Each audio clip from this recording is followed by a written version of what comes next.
നമസ്കാരം. പാർലമെന്റിലെ എംപിമാരുടെ കൂട്ട സസ്പെൻഷൻ നടപടിക്ക് പിന്നാലെ സോഷ്യൽ മീഡിയ ഇപ്പോൾ ചർച്ച ചെയ്യുന്നത് കോൺഗ്രസ് എംപി ശശി തരൂരിന്റെ എക്സ് പ്ലാറ്റ്ഫോമിലെ പോസ്റ്റാണ്. എംപിമാർക്കെതിരെയുള്ള സസ്പെൻഷൻ നടപടികൾ ഇന്നും തുടരുമെന്നും താൻ സസ്പെൻഡ് ചെയ്യപ്പെടുമെന്നുമാണ് 49 പ്രതിപക്ഷ എംപിമാർക്കൊപ്പം സസ്പെൻഡ് ചെയ്യപ്പെടുന്നതിന് മിനിറ്റുകൾക്ക് മുമ്പ് ശശി തരൂർ എക്സിൽ കുറിച്ചത്. എൻ്റെ 15 വർഷത്തെ പാർലമെന്ററി ജീവിതത്തിനിടെ പാർലമെന്റിന്റെ നടുത്തളത്തിലേക്ക് പ്രതിഷേധത്തിനായി പ്ലക്കാർഡുമായി ഇറങ്ങുകയാണ്. പാർലമെന്റിലെ സുരക്ഷാ വീഴ്ചയിൽ ചർച്ച ആവശ്യപ്പെട്ടാണ് പ്രതിഷേധം. സഹപ്രവർത്തകർക്ക് ഐക്യദാർഢ്യം പ്രഖ്യാപിച്ചാണ് പ്രതിഷേധം. സുരക്ഷാ വീഴ്ച ചോദ്യം ചെയ്തതിനുള്ള സസ്പെൻഷൻ ന്യായീകരിക്കാനാകില്ല. എനിക്കും സസ്പെൻഷൻ നേരിട്ടേക്കാം. യാതൊരുവിധ ന്യായീകരണവുമില്ലാത്ത സംഭവത്തെ ചോദ്യം ചെയ്തതിനുള്ള അംഗീകാരമായാണ് കണക്കാക്കുന്നതെന്ന് ശശി തരൂർ കുറിച്ചിരുന്നു. ഇതിന് പിന്നാലെയായിരുന്നു ശശി തരൂർ ഉൾപ്പെടെ 49 എംപിമാർക്കെതിരെ നടപടിയെടുത്തത്.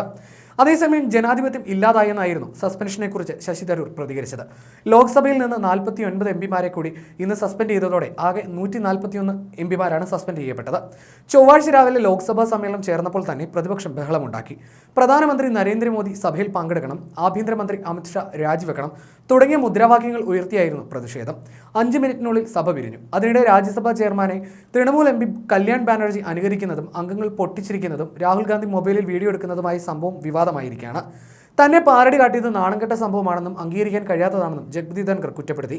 പാർലമെന്റിന് പുറത്തെ മിമിക്രി നാടകം ഇങ്ങനെയാണെങ്കിൽ അകത്തെന്താണ് നടന്നിരിക്കുക എന്നത് ഊഹിക്കാവുന്നതേ ഉള്ളൂവെന്ന് BJP എക്സ് പ്ലാറ്റ്ഫോമിൽ വിമർശിച്ചു. ചോദ്യം ചോദിക്കുന്നത് നിരോധിച്ചിരിക്കുന്നു. ഇതാണ് കേന്ദ്ര സർക്കാരിനെ പരിഹസിച്ച് കോൺഗ്രസ് എക്സിലിട്ട പോസ്റ്റ്. ശശി തരൂർ, സുപ്രിയ സുലെ, അടൂർ പ്രകാശ്, കെ സുധാകരൻ എന്നിവരെ ഉൾപ്പെടെയാണ് ഇന്ന് സസ്പെൻഡ് ചെയ്തത്. സോണിയയും രാഹുലിനെയും സസ്പെൻഷനിൽ നിന്ന് ഒഴിവാക്കി. ഇതോടെ ലോക്സഭ അദാനി ഓഹരി ഉടമകളുടെ യോഗമെന്ന് പരിഹസിച്ച് മെഹുവ മൊയ്ത്രയും രംഗത്ത് വന്നു. പ്രതിപക്ഷ എംപിമാരുടെ പ്രതിഷേധം തുടങ്ങിയതോടെ തന്നെ 5 മിനിറ്റിനുള്ളിൽ സഭ പിരിയുകയായിരുന്നു. മോദിയുടെ വാ പൂട്ടിയ ചിത്രമുള്ള പ്ലക്കാർഡ് കൊണ്ടുവന്നവർക്കെതിരെ നടപടിയെടുക്കണമെന്ന് മന്ത്രി പ്രഹ്ലാദ് ജോഷി ആവശ്യപ്പെട്ടിരുന്നു. ലോക്സഭയിലും രാജ്യസഭയിലുമായി സസ്പെൻഡ് ചെയ്യപ്പെട്ട എംപിമാർ പാർലമെന്റിന് പുറത്ത് പ്രതിഷേധിക്കുകയാണ്.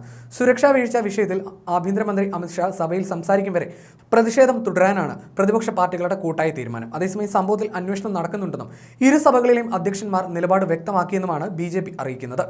രാജ്യസഭയിലും കനത്ത പ്രതിഷേധം ഇന്നുണ്ടായി. ഇതിന് പിന്നാലെയാണ് ലോക്സഭയിൽ സ്പീക്കർ ഓം ബിർള സസ്പെൻഡ് ചെയ്തത്.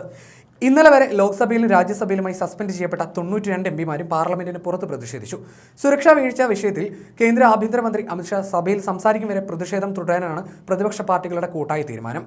മാറ്റം വരുത്തിയ ശേഷമുള്ള ക്രിമിനൽ നിയമ ബില്ലുകൾ ഉടൻ അവതരിപ്പിക്കുമെന്ന് സർക്കാർ അറിയിച്ചിരുന്നെങ്കിലും ഇതുവരെ അവതരിപ്പിക്കപ്പെട്ടിട്ടില്ല. 78 പ്രതിപക്ഷ എംപിമാരെയായിരുന്നു ഇന്നലെ സസ്പെൻഡ് ചെയ്തത്. ലോക്സഭയിൽ 3 പേരെയും രാജ്യസഭയിൽ 11 പേരെയും അവകാശ ലംഘന സമിതിയുടെ അന്വേഷണത്തിന് ശേഷമേ തിരിച്ചെടുക്കൂ. ബാക്കിയുള്ളവർക്ക് ഈ സമ്മേളന കാലാവധിയായ 22 വരെയാണ് സസ്പെൻഷൻ.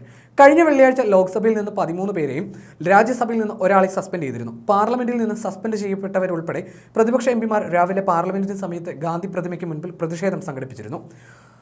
പുകയാക്രമണത്തിലും എംപിമാരെ സസ്പെൻഡ് ചെയ്തതിലും പ്രതിഷേധിച്ചായിരുന്നു ധർണ. കോൺഗ്രസ് അധ്യക്ഷൻ മല്ലികാർജ്ജുൻ ഖാർഗെ, രാഹുൽ ഗാന്ധി, NCP നേതാവ് ശരത് പവാർ എന്നിവരുടെ നേതൃത്വത്തിലായിരുന്നു ധർണ.